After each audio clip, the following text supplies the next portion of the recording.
What makes an exercise a good exercise for gaining muscle? Hey everybody, it's Jason Blaha here. Thought I would chat with you guys and gals a little bit about this today, but a quick reminder, if you guys will please click like down below, it'd be greatly appreciated.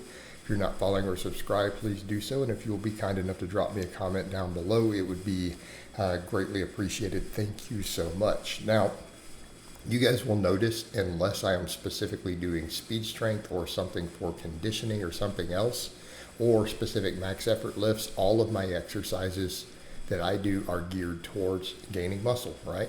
So when I'm not running conjugate, or you look at a program like I'm doing right now, which is where all this footage is coming from, everything is built to gain muscle. Notice everything I do is 5+ reps. Everything is relatively simple exercises. And what you'll see demonstrated in this video throughout here are examples of what we mean. And I'm not saying isolation doesn't have its place. I do tons of isolation, right? I'm big on laterals, rear delts, curls, calf raises. But just examples through this video, you're going to see squats, you're going to see deadlifts, bench press, you're going to see weighted pull-ups, you're going to see barbell pullovers. Okay, these are easy examples. So what are we looking for an exercise to be effective for gaining muscle? Okay, what are we looking for? We're looking for simplicity to some extent, right? We need an exercise that is not extremely complicated to learn. Yes, I understand the back squat and the bench press are on the most complicated end of these basic movements, right? So these represent the most extreme. They actually are very complicated in a lot of ways. They do require certain coordination. Deadlift is relatively uncomplicated once you learn it. I can teach someone a perfect deadlift in 60 seconds. They're ready to compete. They're ready to go to powerlifting meets as soon as they get stronger. Perfect technique. I can teach you in a minute. That's an easy exercise, right? It's not much more complicated than a curl, if you know how to set up. It really is just a setup. But that aside, these others, yeah, they're more complicated, but what are we looking for? We're looking for exercises that are easy to learn.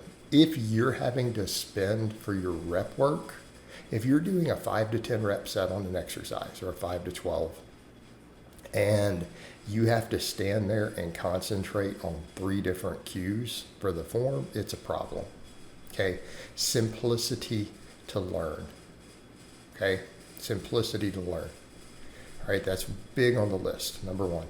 Number two, does the exercise take the target muscles through a sufficient range of motion? Now, again, people will argue that the deadlift might be on the extreme end of that. So that's a perfect example. Okay, that's why some of us do deficit deadlifts. I like to do deep deficits sometimes, specifically for that reason, right?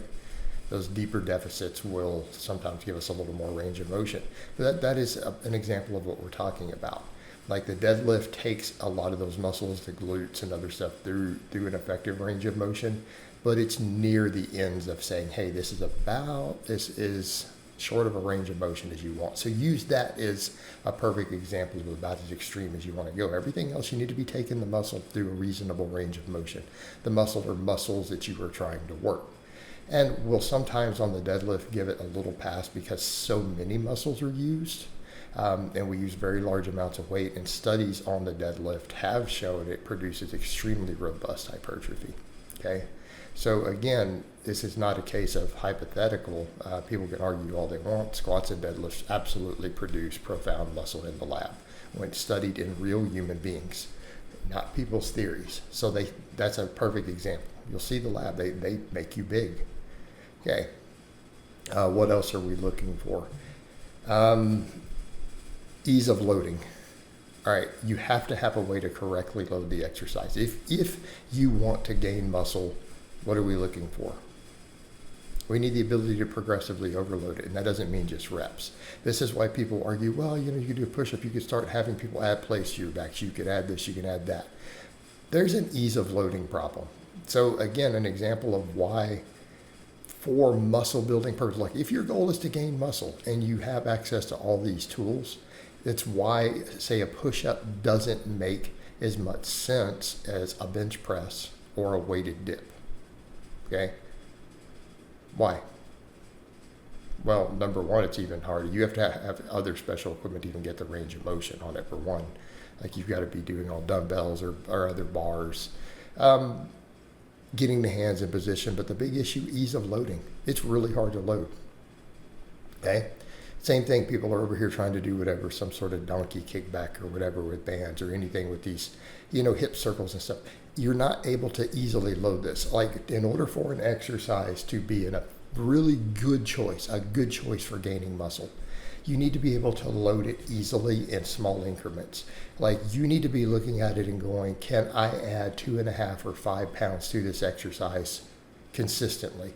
Like, do I have a way to add 2.5, or 5 week after week? Not your strength going up, but your ability to load that movement. Progressive overload is the driver of hypertrophy. And it can't just be, well, I'm just going to do more and more reps. Okay, so this is problematic eventually. Whereas, so something like a push-up, just a wide variety of movements that people do. You can't load it easily. Can you load it with weights? Okay.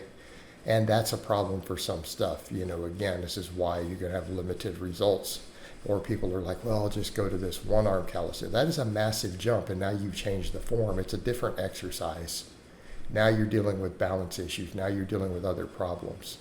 Same thing, so people are like, well, you just go from whatever to a one arm pull. Well, no. Weighted pull up, a weighted chin up. You add weight. We have weight belts. We have ways to add weights. You can do it with backpacks. Weight belts are the most common. Hey, you have to have the ability to load it correctly. And you have to have a way to progressively overload it easily. And I'm not saying things that can't build muscle. What we're talking about is being a good exercise, right? It needs to be a good exercise. And I would say the next one on top of that behind it is going to be, how much balancing do we have to do? About the limit of what you're going to want to do is going to be a back squat or a split squat. Okay, and a split squat for some people is too much. This is why I like a Bulgarian split squat, but not everyone even has the balance to do that. If you were struggling to coordinate the exercise in place of loading it, it is not a good exercise for you for building muscle. And some stabilization is good. Some stabilization is good, but if it's at the ease of loading, it's a problem. I mean, that's also a perfect example of why I don't ever use dumbbell presses as a primary for any of my lifters. We'll use a barbell. And then as a secondary lift, once we're fatigued and we can justify the slightly lighter weight, because you're having to balance the two dumbbells, get them in position, it makes a lot more sense. And plenty of top bodybuilders have found this to be the case too. Ronnie Coleman, Arnold, so on. They'll do a barbell bench and they'll do the dumbbells after. So again, knowing the place where to put it too. But definitely if you're fighting with balance, a pistol squat, something on a Bosu ball, anything to where your balance is potentially limiting the loading is not a good exercise for gaining muscle, because progressive overload is king. All right, so there's how we would define a good exercise for gaining muscle.